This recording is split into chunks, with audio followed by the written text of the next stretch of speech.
Fenton from Raisingboys.tv, and today I have to say that I am super excited about who I'm interviewing because it is very near and dear to my heart, and we're going to talk about picky eaters because my boys are exceptionally picky eaters. So I am thrilled to be interviewing Jennifer Glockner, and can you just tell me a little bit about yourself? Sure.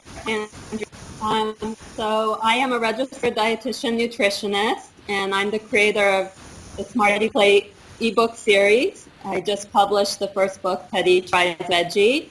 And Smarty Plate is, my goal is to empower kids to eat smart from a young age and arm them with lifelong tools to prevent disease and promote wellness.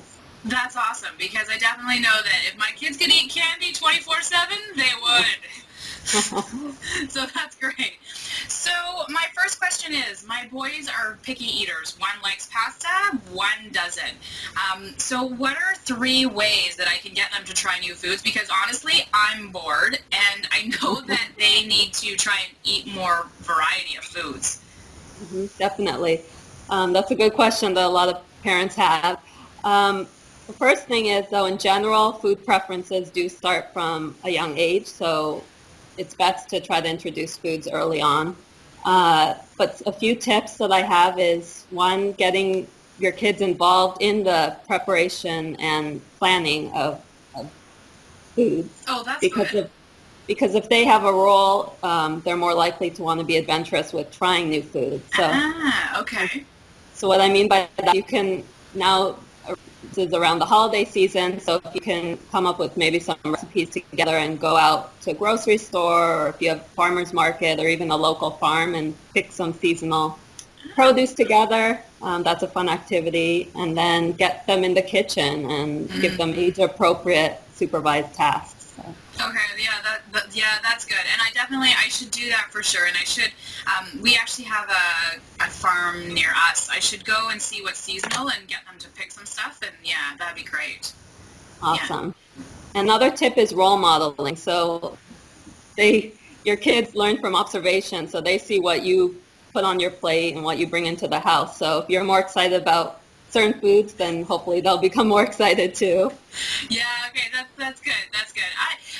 My kids, I'm pretty excited though. I'm a carnivore, and they don't like the meat like I do, so I don't know what happened there. But I do agree though that I should be a little more happy. Let's have some happy food, and I think that'll make a difference. And the last tip I have is to try again. It can take up to 12 tries for a kid to like a new food, so don't get discouraged if they don't like something right away. Just find new creative ways to prepare them, and maybe include an old food with a new food so that there will be something familiar there for them. Yeah, okay, that's good. But 12 tries, eh? They can take up to 12 tries, yeah. Wow. Okay. All right. That's good to know. So if I'm going to try butter chicken sometime this week. So we'll have to try it 12 times. Good to know. All right. Thank you. That's great. So those are really good tips. And I have fallen down on the husband just goes grocery shopping and then we don't get the kids involved. So I definitely will do that. Yeah, that's a great tip. All right. So then my next question is, my kids are very active. Specifically, they do a lot of sports. And so what I struggle with is, what are some good foods that they should eat before they go and do an activity? Yeah, another great question. So an activity like soccer it's a high energy sport, and you do need to fuel your muscles and your brain. But before I go into specific foods, I want to just give a few general tips. Yeah. So one is that it's important for them to have regular meals and snacks throughout the week, not just before they do an activity like soccer. Yeah. And it's also important to avoid certain foods because they can make them sluggish and can cause GI discomfort. So things that are like high fatty foods, foods with a lot of fiber, can slow down digestion, cause GI discomfort, and also avoiding things like simple sugars, because that can cause a spike in sugar and then a crash during the game or practice. Okay. And then also being well hydrated is also very important. Yeah. And certain fruits and vegetables do, most of them, but certain ones have more water content, so getting them to eat their fruits and vegetables is important. Okay. Things like pineapple, melons, strawberries, oranges, and then celery, carrots, tomatoes, cucumbers, those are all good choices. Okay. And then, so if you have like 3 to 4 hours before a game or practice, and it falls around breakfast time, well, let me back up. Your meals 3 to 4 hours ahead of time should be high carb, moderate protein with low fat. Okay. So for, let's say it's around breakfast time, you have 3 to 4 hours before a game, then something like an English muffin, maybe with a sliced egg on top, with fruits, vegetables, low-fat milk. Yeah. If it's closer to lunchtime, then something like pasta with grilled chicken or salmon, or a turkey sandwich with lettuce, tomato, but instead of mayo, maybe try mustard so it's less fat. Less fat. And then give them a salad and obviously water to hydrate. Okay. If you have 2 hours, about 2 hours, and you want something smaller, like maybe half a bagel with cream cheese or a toast with a nut butter, like almond butter. Yeah. But less than 2 hours, they shouldn't be eating too much because it's too close to the game. Okay, so that's an interesting question. So here's my family situation. So we get home at 3:00 because school ends at 2:35, and then they're starving. So, but they've got like a 2-hour window before they're going to go to a soccer practice. So I have to feed them. So then, what should I feed them? So if you have 2 hours, then you can give them something like the toast with almond butter or the cream cheese on a half a bagel, or like a handful of trail mix, like nuts with dried fruit or something like that. Okay. All right, that's good to know. And so bagel and cream cheese, and then so bagel and cream cheese and strawberries? You can do that, definitely. Yeah. Okay. And then what about bananas? So I've heard that bananas are good for sport, like before sports, or are bananas better for after sports? They're good. I mean, they're good either way because you do after the sport, you do need to replenish your carbs and protein within half an hour, but they're good ahead of time too. Okay. And then what about, I'm going to throw another one at you. What about chocolate milk? That's better after. Okay. Better after, eh? Okay. Because again, it's got the protein in it and it's got the sugars, so you're replenishing? Right. Okay. All right. Awesome. Okay. Yeah, that's really good. All right. Yeah, that's awesome. So do you have anything else? Basically, those were... Okay.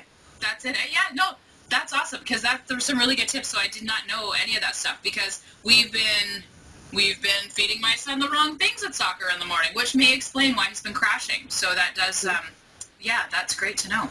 Okay, cool.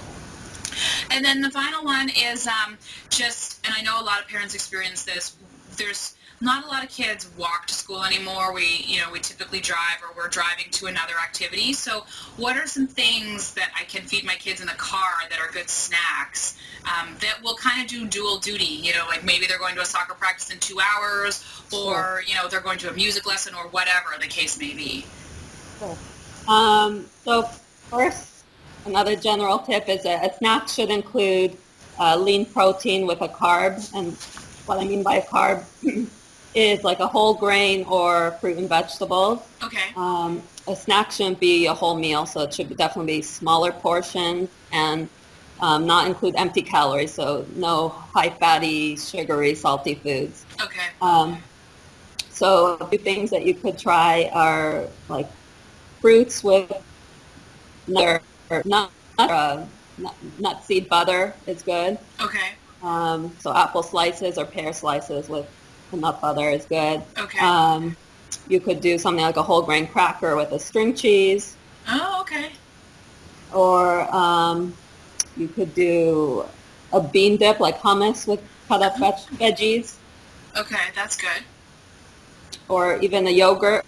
You can make it savory and put like cucumbers in it, or make it sweet and put something like some kind of fruit in it. No chocolate chips. A few sprinkles, dark chocolate chip. Dark chocolate chips. Okay. Not every day, but as a Okay. treat, sure. And then something you've just mentioned, just because I know that allergies are really key. Like you've mentioned nut butters a couple times, but some of the kids can't eat them because they have allergies to nuts. So Sure. other than cream cheese, is there anything else that's really good? Because peanut butter's out, almond butter's out. There's sunflower seed butter or like Oh. seed butter that works too. Okay. Yeah, that's great. I'm taking notes because that's really good. Yeah. All right, that's awesome. So and then one other thing, so you mentioned smaller portions. So how much of a smaller portion for a snack as compared to a bigger meal? Usually snacks should be like less than, I would say, 200 calories. Okay. Yeah, okay. So less than 200 calories. Okay. But that said, though, these are kids, and if they're super hungry, just because sometimes I'm pretty sure after school sometimes my kid has eaten more than 200 calories. Like he might be grossing more to 750, but that's because he's had 2 yogurt tubes, I've rammed some cheese in his mouth, and then he's had some apple slices and maybe some oranges. So I mean, it really depends on the age of the child and how physically active. okay. That's just in generality, yeah. Yeah, for sure. Okay, no, that's good. All right.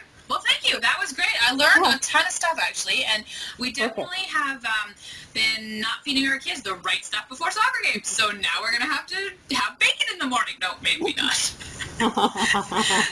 So thank you. That was great. And if I want to find more information, where can I check your stuff out? So I have a website, smartyplate.com, and I'll spell it